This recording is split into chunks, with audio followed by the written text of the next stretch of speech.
Honey trap కేసులో పోలీసులు కూపి లాగుతున్నారు. విశాఖలో జరిగిన హనీ ట్రాప్ మూలాలు హైదరాబాద్ లో ఉన్నట్లు పోలీసులు గుర్తించినట్లు తెలుస్తోంది. జాయ్ జామియా సోషల్ మీడియా ఖాతాలపైన నిఘా పెట్టిన పోలీసులు కేటుగాళ్లు సోషల్ మీడియాలో ఫేక్ అకౌంట్లు క్రియేట్ చేసి వల వేస్తున్నట్లు గుర్తించారు. యువకులు కనీసం అవతల వ్యక్తి ఎవరనేది కూడా చూడకుండా మెసేజ్లు చేస్తున్నారు. దీంతో ఈజీగా కేటుగాళ్ల వలలో పడుతున్నారు యువకులు.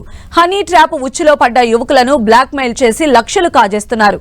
జాయ్ జామియా నగదు లావాదేవీలపైన సైతం ఫోకస్ పెట్టారు పోలీసులు. ఇప్పటికే ఒక్కొక్కరిగా బయటకు వస్తున్న బాధితులు ఇంకా ఎవరైనా ఉంటే జామియా బాధితులు ఎవరైనా ఉంటే ధైర్యంగా ముందుకు రావాలని పోలీసులు తెలిపారు. విశాఖ హనీ ట్రాప్ కేసు దర్యాప్తులో సంచలన విషయాలు వెలుగులోకి వస్తున్నాయి. విచారణలో పోలీసులే షాక్ అయ్యే వాస్తవాలు బయటపడుతున్నాయి. విశాఖలోని షీలానగర్ కు చెందిన ఓ కుటుంబం కొంతకాలంగా అమెరికాలో ఉంటోంది. ఇన్స్టాగ్రామ్ ద్వారా వారి కుమారుడితో మురళీనగర్ ఎన్జీఓస్ కాలనీకి చెందిన జాయ్ జామియా పరిచయం చేసుకుంది. బాధిత యువకుడి ద్వారా షీలానగర్లోని వారి చిరునామా తెలుసుకుంది. అతని తల్లిదండ్రులు షీలానగర్లో ఉన్నప్పుడు వారి ఇంటికి వెళ్లి కొన్ని రోజుల పాటు మంచి అమ్మాయిగా నటించింది. మీ అబ్బాయి స్నేహితురాలనని పెళ్లి చేసుకుంటానని అడగ్గా అతని తల్లిదండ్రులు నిరాకరించారు. ఆ తర్వాత అమెరికాలో ఉంటున్న బాధిత యువకుడికి మాయమాటలు చెప్పి విశాఖకు రప్పించింది. ఎయిర్పోర్ట్ నుంచే యువకుడిని మురళీనగర్లోని తన ఇంటికి తీసుకువెళ్లి బంధించింది. మత్తు పదార్థాలు కలిపిన జ్యూస్లు డ్రింక్లు ఇచ్చి మైకంలో ఉన్నప్పుడు శారీరకంగా కలిసి ఉన్నట్లు ఫోటోలను తీయించింది. వాటితో ఆ యువకుడిని బ్లాక్ మెయిల్ చేసింది. దీంతో కంగారు పడిన యువకుడు తన తల్లిదండ్రులకు చెప్పి పెళ్లికి ఒప్పిస్తానని చెప్పినా కూడా వినిపించుకోకుండా జేమియా తన సహచరులతో కలిసి తరచూ బెదిరించేది. ఇటీవల భీమిల్లోని ఒక హోటల్లో బలవంతంగా నిశ్చితార్థం సైతం చేయించుకుంది.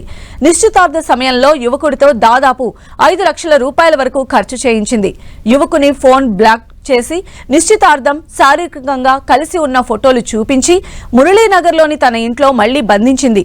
తనను పెళ్లి చేసుకోకపోతే ఈ ఫోటోలతో పోలీస్ కేసులు పెట్టించి అమెరికా వెళ్లకుండా చేస్తానని బెదిరిస్తూ అతని వద్ద ఉన్న డబ్బులు కాజేసింది.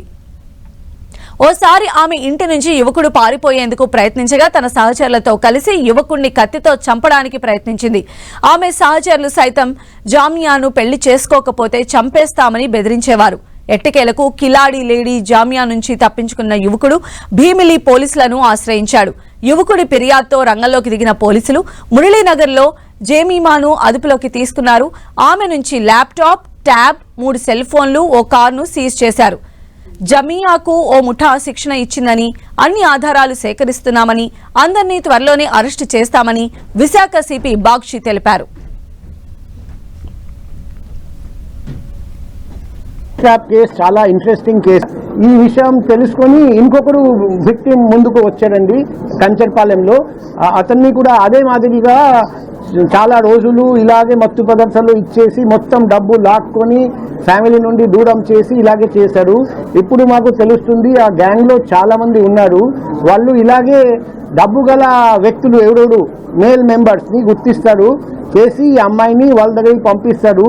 అమ్మాయి ఫస్ట్ ఏదో ఇన్స్టాగ్రామ్, ఫేస్బుక్ ద్వారా పరిచయం అవుతుంది, లేకపోతే డైరెక్ట్గా షాప్ దగ్గరికి వచ్చి మేము డిజిటల్ మార్కెటింగ్ చేస్తాం, మీ ప్రొడక్ట్ బాగా మార్కెటింగ్ చేస్తామని ఆ ముసుగులో ముందుకు వస్తారండి. వచ్చి తర్వాత స్లోగా ప్రేమించడం, ఆ నటించడం స్టార్ట్ చేసి తర్వాత ఇంటికి తీసుకెళ్తారు. తర్వాత ఫ్యామిలీ నుండి దూరం చేసి రెగ్యులర్గా మత్తు పదార్థాలు ఇచ్చేసి ఫిజికల్ రిలేషన్షిప్ పెడతారు.